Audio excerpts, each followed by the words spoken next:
Class 6th Lesson 8. The Hare on the Moon. A hare lived in a forest. He had two friends, a monkey and an otter. They spent a lot of time together. One day, a hermit came to the forest. He was very tired and hungry. The otter was catching fish. The hermit went to him. "I'm hungry," he said. "I have a few fish," said the otter. "Please, take them." "But I don't eat fish," said the hermit. "Have you anything else?" "Sorry," said the otter. "I have nothing else." The monkey was eating nuts. The hermit went to him. "I'm hungry," said the hermit. "Could you give me some food, please?" "I have a few nuts," said the monkey. "Oh, but I want a lot of them," said the hermit. "I'm very hungry." "I'm sorry. I have only a few," said the monkey. "I'll ask the hare then," said the hermit. The hare was eating grass. The hermit went to him. "I'm so hungry," said the hermit. "Please, could you give me some food?"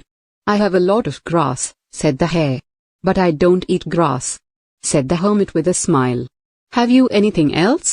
"No, I'm sorry," said the hare. "I'm very hungry and I'm tired," said the hermit. "What shall I do now?" The hare thought for a minute. "Wait," he said. "Please don't go away." The hare brought some wood. He struck two stones together and made a fire. "You can eat me," he said, and jumped into the fire. But the fire did not burn him. He looked out, but the hermit was not there. An angel stood in front of him. He took the hare in his arms and flew up. He put him on the moon. Look up at the moon. You can still see the hare on it. Word meanings. Nuts. कक्षा 6 पाठ 8। चंद्रमा पर खरगोश। एक जंगल में एक खरगोश रहता था। उसके दो दोस्त थे, एक बंदर और एक ऊंट बिलाव। उन्होंने एक साथ काफी समय बिताया।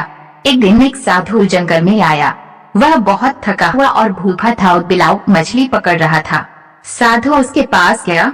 "मुझे भूख लगी है," उन्होंने कहा। "मेरे पास कुछ मछलियाँ हैं," ऊंट बिलाव ने कहा। "कृपया उन्हें ले लो, लेकिन मैं मछली नहीं खाता," साधु ने कहा। "क्या तुम्हारे पास और कुछ है?" "क्षमा करें," ऊंट बिलाव ने कहा। "मेरे पास और कुछ नहीं है," बंदर मेवा खा रहा था। साधु उसके पास गया। "मुझे भूख लगी है," साधु ने कहा।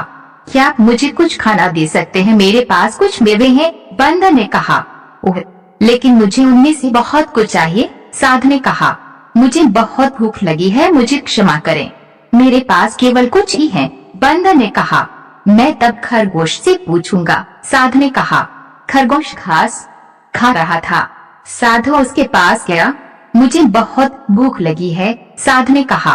"कृपया क्या आप मुझे कुछ खाना दे सकते हैं?" "मेरे पास बहुत घास है," खरगोश ने कहा। "लेकिन मैं घास नहीं खाता," कहा एक मुस्कान के साथ साधु। "आपके पास और कुछ है?" "नहीं, मुझे क्षमा करें," खरगोश ने कहा। "मुझे बहुत भूख लगी है और मैं थक गया हूँ," साधु ने कहा। "अब मैं क्या करूँ?" खरगोश ने 1 मिनट के लिए सोचा। "रुको," उन्होंने कहा। "कृपया दूर मत जाओ," खरगोश कुछ लकड़ी लाया। उसने 2 पत्थरों को एक साथ मारा और आग लगा दी। "आप मुझे खा सकते हैं," उन्होंने कहा, और आग में कूद गया, लेकिन आग ने उसे नहीं जलाया। उसने बाहर देखा, लेकिन साधु वहाँ नहीं था। एक परी उसके सामने खड़ी थी। उसने खरगोश को अपनी बाहों में लिया और उड़ गया। उसने उसे चांद पर बिठाया। "चांद को ऊपर देखो, आप अभी भी उस पर खरगोश देख सकते हैं।" शब्दार्थ: पागल, एकांतवासी।